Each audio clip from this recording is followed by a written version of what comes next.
I will say that my primary service to my clients is to help them see how they can position themselves as thought leaders, position their companies as thought leaders, as well as their CEOs and their business owners. And to that in that regard, I have published two important books that can help them do that. One is called The Expert's Edge, published by McGraw-Hill, and the other is my latest book called The Speaker's Edge, published by Maven House Press. And what we're going to do is talk about why email, as you've just said, is underrated and not used anywhere near to the extent it should be, and how effective and powerful it really can be. Well, now before we start, there are a few pointers for those who have joined us for the first time. So the deck has been uploaded in the handout section. Feel free to use the resource. If you have any queries, feel free to punch them in the question panel of your GoToWebinar control panel. We'll take them towards the end. I guess we are good to go. So Ken, I would request you to share the screen with our users and take the webinar forward. Well, our topic is why email is still king. Building word of mouth top of mind and profits via e-letters and e-blasts. And what I want to ask first of all is whether you as a company or you as a professional are what I would call a best kept secret. There are a lot of companies that do terrific work with their clients and have done so for years. And to their clients, to your clients, you are not a secret at all. You are the best. But there's often a big mistake made in that you keep it fairly quiet. You don't market or advertise the great work that you do, so that a lot of companies are very frustrated in that they're not getting the business that they know they should get, because they are what they call a best kept secret. They don't know how to break out of it.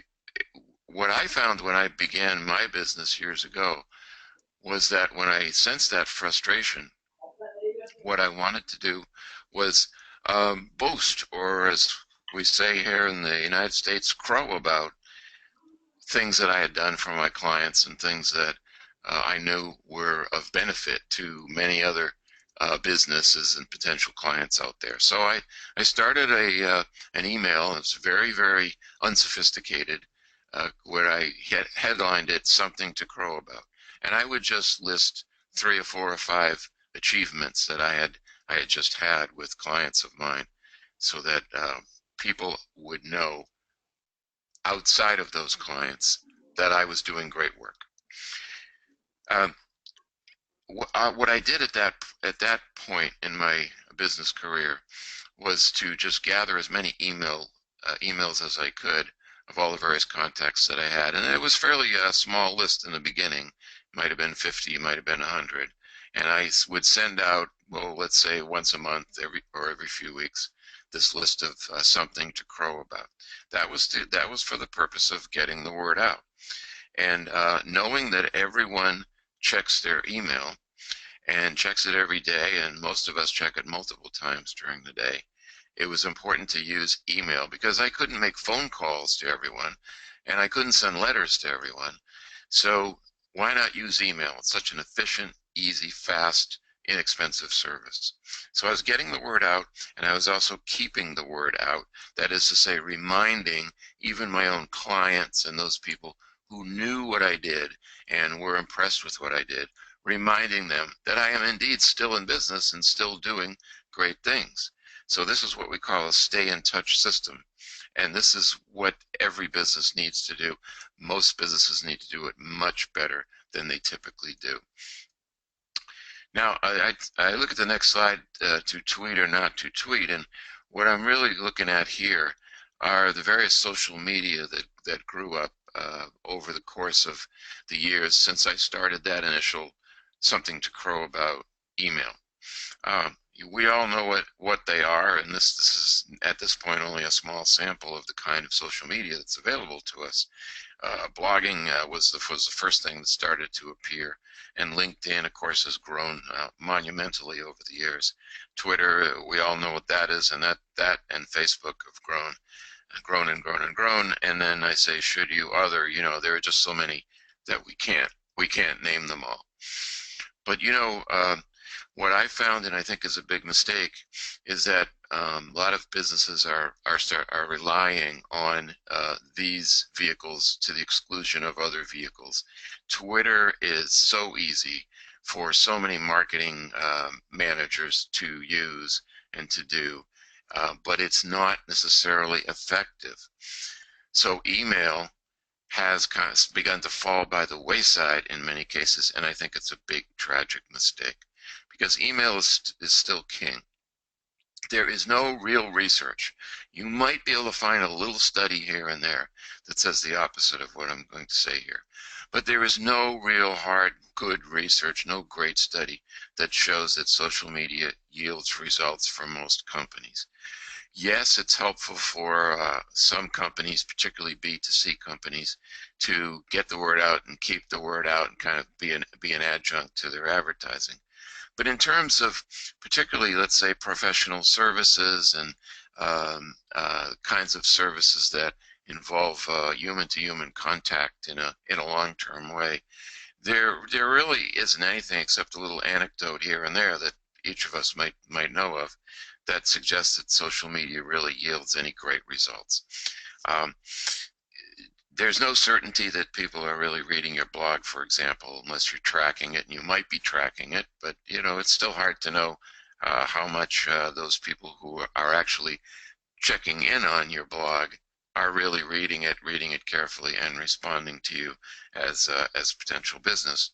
And there's no certainty that your target market checks in every day with your Twitter, with your tweets, with your LinkedIn, your Facebook, your blog, etc. every day. But everyone, every single one of us, the world over, checks our email multiple times each day. Every one of us, all of us. And when studies are done, email comes out ahead as specifically yielding results. You see this, Forbes magazine, Harvard Business Review, all the prestigious publications have done articles, and they always come to the same conclusion, and that is, when you really get down to it, email is still the winner in terms of getting the word out about whatever it is we want to get the word out about. Now, I add here, my own experience confirms that it works, and my clients agree. I'm a big advocate of this, and I work hard to get my clients to use email and putting out what I call e-blasts, and I do it as well. And I have to tell you that when I started with that Something to Crow About almost 20 years ago, and I started to be regular with it, sending it out at least every month, I started to see prospects coming my way on a regular basis in a way that I hadn't before. And that was, I'll say it's maybe 19 years ago. And I have to say that ever since I started that, I have always consistently had prospective new business in front of me from people who are on my email list, or from people on my list who told someone about me. I was reminding them, as I said before, and I was keeping the word out about my services and the great things that I've done for my clients. So here's what happens as a result of that. Repeat business takes place. I can't tell you how many times I have had clients come back to me because we'd done good work in the past, and then even literally years later, when the time came that they needed my services again, they came back to me because I stay in connection with them. At this point, I do it week after week as opposed to month after month.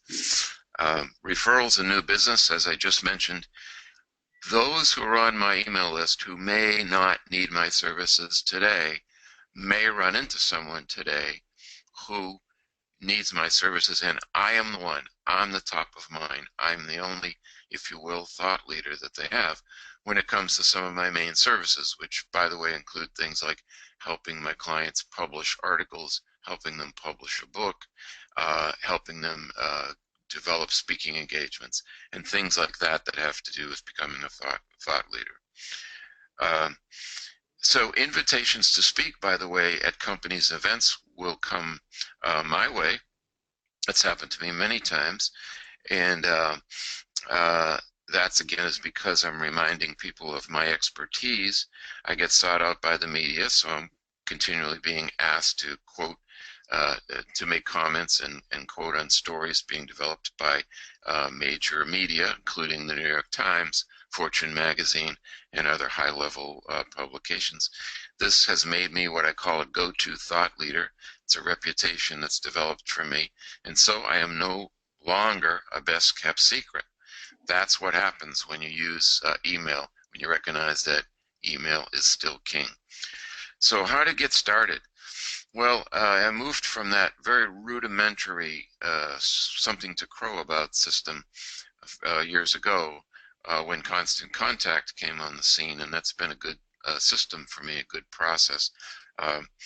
What Constant Contact allows you to do is to format your emails, among other things, so that you can have this be more of a system rather than just kind of randomly sending out emails to some emails that you have on a list. I do want to add, though, that WebEngage is sponsoring this webinar, and iContact and some other organizations may be more appropriate if you're a larger firm. Constant Contact's very good for me. I have a very small firm of half a dozen employees, but when you really get into a larger system, you tend to need something very, very sophisticated. So just to let you know that Constant Contact, which I use, is not necessarily the right thing for you. But it has been good for me, and what all these systems do is they're relatively inexpensive.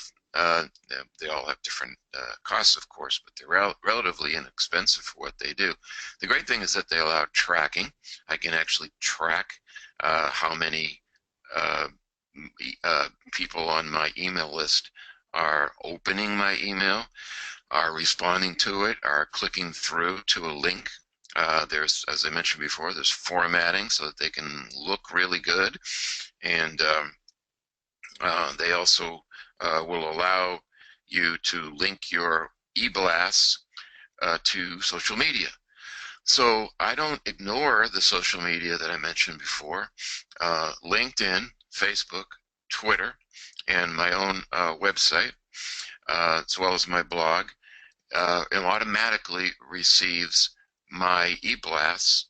When I send them out primarily to my email list, they all go simultaneously over to these social media systems. So I don't ignore them, but I also don't make them king. Maybe I make them princes or princesses. So what I'd suggest also in terms of getting started is to start building your email list.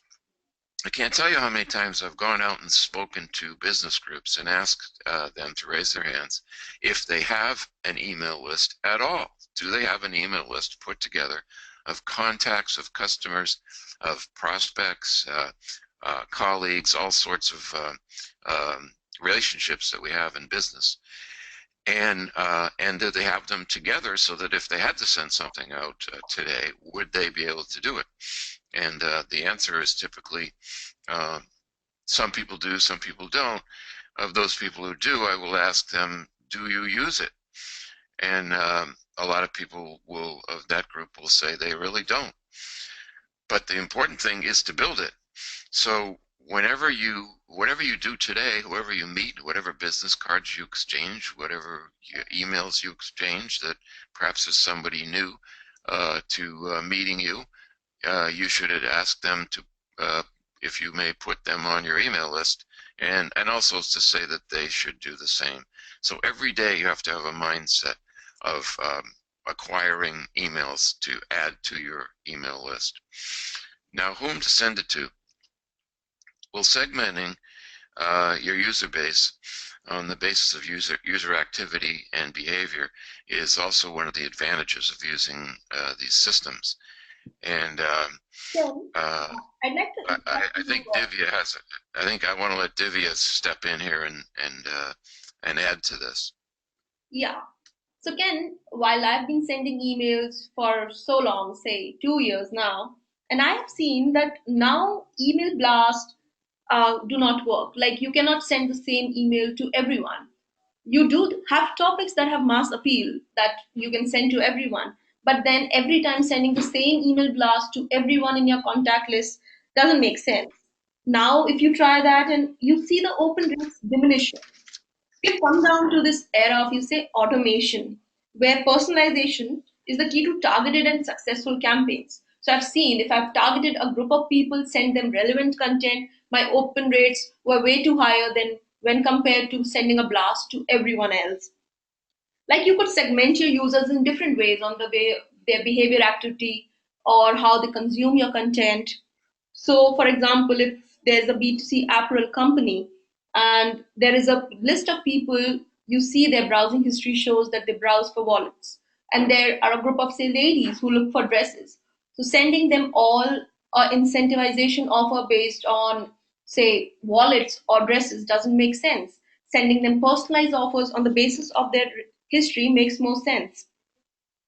And say again, if you are a B2B company, so say somebody registered for a webinar, so it is established that they were interested in a resource, so sending them something from the knowledge base makes more sense. Now this is practically what I have felt, and it makes sense to me. By the way, Ken, what are your thoughts about it? So I agree with that completely.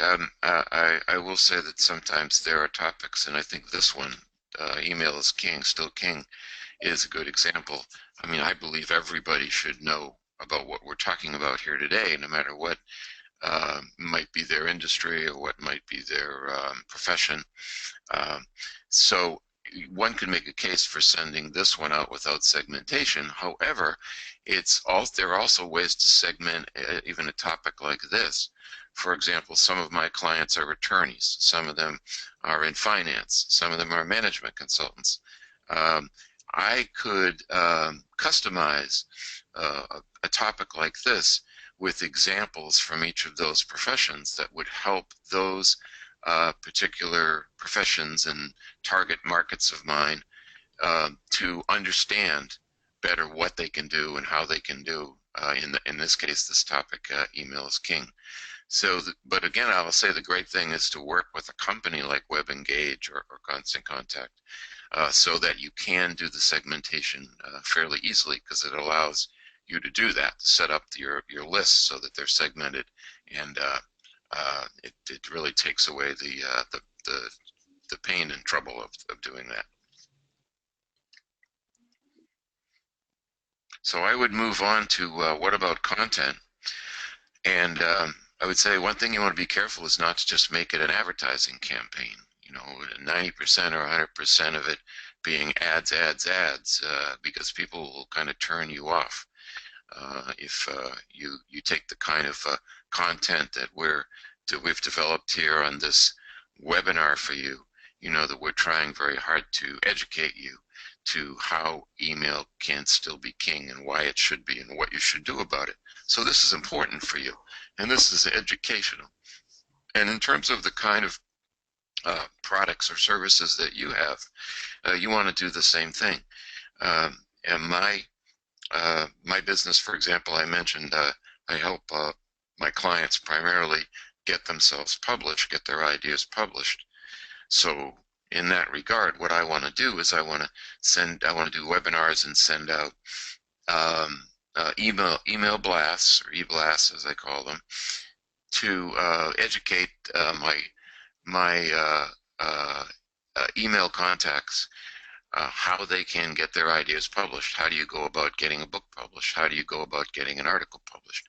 And things of that nature. And with my current book, The Speaker's Edge, how does one find speaking engagements? So this is done more as what we call thought leader content rather than as an advertising item. And a few thoughts here about what thought leader content means exactly. If you have a book that you've published, you could send an excerpt from your book. That would be helpful to your clients and contacts. Another thing you could do is if you've got a white paper or you have articles that you've written, you could send those out. You could, if you get quoted in the media, you should send out an announcement about that and what that looked like. A speaking engagement coming up, or even one you've just done, you could report on one you've just done or announce one that's coming up. And if you have actually develop an e-letter, there are a lot of things you could do. Tips, industry news, client case studies. It all needs to be customized to your particular business and service, but these are some examples of the kind of things that I call thought leader content that you should focus on. Now, a lot of people wonder how often. Yearly, twice a year, quarterly, weekly, daily, hourly. I subscribe to certain e-blast like a lot of you do, as let's say newspapers, breaking news, the New York Times, that sort of thing. Those things can come through throughout the day, almost hourly. That doesn't bother me. That's what I want to hear. On the other hand, you have the other end, yearly, where some people will send something out maybe at the holidays, as Christmas or even here in the United States, our Thanksgiving or something like that. Once a year is definitely not enough. What I find is a lot of people are afraid to send out too much or too often because they think that they're going to annoy their customers and their clients. I would say it's more important to err on the side of annoying than to be invisible, because again, you become a best kept secret. So is it twice a year? I don't think that's enough. You want to keep reminding people about yourself. Quarterly, that's better, getting better. Ultimately, though, we're talking about weekly or monthly, monthly at least, and even daily if it makes sense for your business. You have to go by your own sense of what works for you, but I definitely would leave you with once a year is definitely not enough. And metrics to track. You want to use your system to understand what your open rates are, how many people are opening them, and you click through rates, your click to open rate and your bounce rates. The bounce rate is something good because Hey, Ken, you can take I care of just your. explain people because sometimes you will just forget how important it is to mark their metrics right, because all the effort goes in vain if you do not quantify it. So, for the people in the webinar, you need to keep an eye on the open rates. That is, how many people opened your email. And the more important matrix becomes the CTR, that is your click through rates. That is, how many people clicked on your call to action, that is, whatever action that you wanted people to take. Why I find it more important than all the other metrics is because it exactly tells you if you were able to get the user to do the favorable action you were looking for. And then, yes, you need to have a high click to open rate and then a perfect eye on your bounce rate, because the higher your bounce rate goes, it impacts your deliverability score, which is if your email will land in the inbox or in the spam section. So you need to reduce your bounce rate to as low as possible and keep removing the emails from your list that come under hard bounce. That is the emails which are wrong or the emails which will never be delivered. So you need to have a very high look on the bounce rate all the time. Ken, have you noticed any change in metrics when you changed or tweaked your campaigns? Any trends that you saw? Uh, yes, I think. Well, I think what I notice is if I pay attention to it, then I start to notice various things. I'm not sure I can boil them down, but I can say that you start to notice what types of content works and what doesn't. And for example, with what I like to do, obviously part of what I'm trying to do is to click through rate or the click to open rate would be, can I get somebody over to Amazon to look at my books? And it depends on the type of excerpt I might send about a book, and if I include, let's say, a testimonial and this sort of a thing. So you're experimenting, and then that way you're able to find which ones work better than others. So it's a great thing to be able to monitor the metrics and do some experimentation. Well, I guess that brings us to the end of the webinar. That was a really crisp, concise, and great session, Ken. I really loved it to the core. Well, Thank you very much. I loved it to the core too. so yes, we are open to questions now. Feel free to ask us as many questions as you can. Oh, we already have a question, Ken. It is Zoya asking us, what is the best day of the week or time of the day to send an email? I don't think there's a great answer. At least I don't have one. You might have one. I've experimented with different things, and interestingly enough, for me, I've always heard that it's bad to send it at the end of the week, but I have found that I have experimented with the end of the week, like a 4 o'clock on a Friday, and I have found that over the course of the weekend, people have opened it and have responded. Now, that's me. Other people would say Tuesday is the best day, Wednesday is the best day. I think it's a question of experimentation. So I don't know if there's one answer for everybody in terms of which day. Yeah, I'd agree to you, Ken, because even when I was doing my studies around this, I saw some people said Tuesday, 6 a.m. would be a good time for B2B companies. Sometimes people said for B2C companies, weekend are a good time because people are more free. So it depends from business to business and from a person to person. So you need to keep experimenting and sending your emails at different days and different times and keep tracking your open rates. So within a month, you'll have a great deal of data around your open rates and you can see at what time and day your email blast would work the best. I Well, would agree. yeah, we have another question for you, Ken. This is from John, who is asking us: should an email come from a business or from a person for a better open rate? Again, I think there's not one answer, but I have to tell you that for myself, for years, literally, I was sending it from my business. That was because I didn't want to seem as though my business was just me, that I had a staff, which I did. Again, not a large staff, but a staff, that I had a team. Um, I started to wonder if it would make a difference if it came from me. And so I experimented with that and I put my name, comma, and my business, Emerson Consulting Group. Um, and I think, mean, I did see a higher open rate when I did that. Probably in my case, it's because almost everyone on the list was somebody that I met as opposed to my team. Um, so, I mean, it may be different for a larger company, but I did personally see not an incredibly different change, but I did see an upward change when I added my name.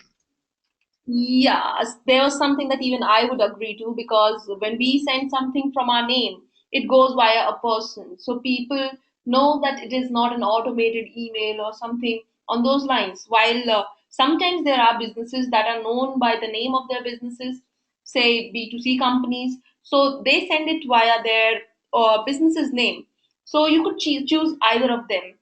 As we have already said, it differs from business to business and from person to person. Well, there's another interesting question, Ken. So, if there are multiple links in your email copy, how do you balance the attention you give to each one of them?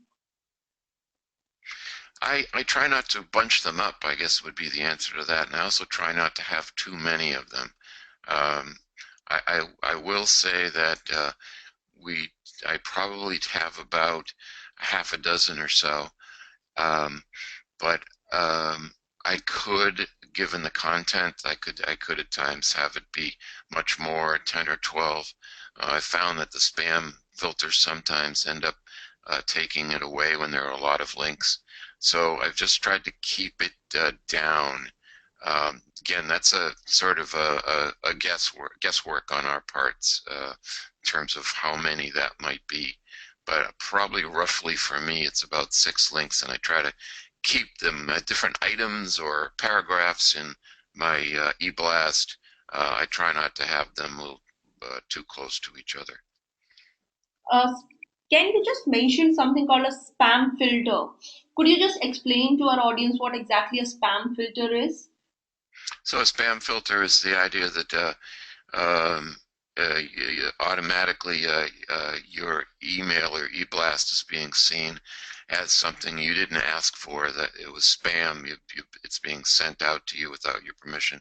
I think one thing we do want to emphasize that we haven't so far in this webinar is that this is very permission based. This is not buying email lists of people that you don't know, but this is building your own email contacts list over time. And in that sense, you do want to have their permission. So when you don't have permission, then it may go into someone's spam filter. I will say that using a system like WebEngage or Constant Contact is very helpful with that, helpful for keeping it down so that it doesn't go into a spam filter when it shouldn't. So that's basically what you want to do. I believe that you want to try to keep it so that people are expecting your email and they're okay with it coming, and that way it typically won't go into a spam filter. I guess that would sum it up for the spam filter thing. We'll take just one more question, and I guess which there are a lot of questions, and I guess I'll choose this one. So Sam has asked us, should emails be mobile customized as well Should emails be customized? for the mobile? For Oh, view. for mobile, yes. Yeah. Oh, yes, absolutely, absolutely. Um, without that, it's very hard to read on your smartphone. So my company 2 years ago made a major effort to convert so that it would show up on your mobile, easily to be read and to be seen and clicked through and opened and all of that. It does make a big difference. And hey, that's the world that we're living in now, isn't it? Most people are not. They're on the go. We're all on the go. We have our iPhones and all, and we're quickly checking our email, and if between meetings or a quick check on your email when you're out and on the go. It's important to be able to see the e-blast that we send out so that they don't get lost and forgotten when the person goes back to his or her desktop or a MacBook or whatever it might be.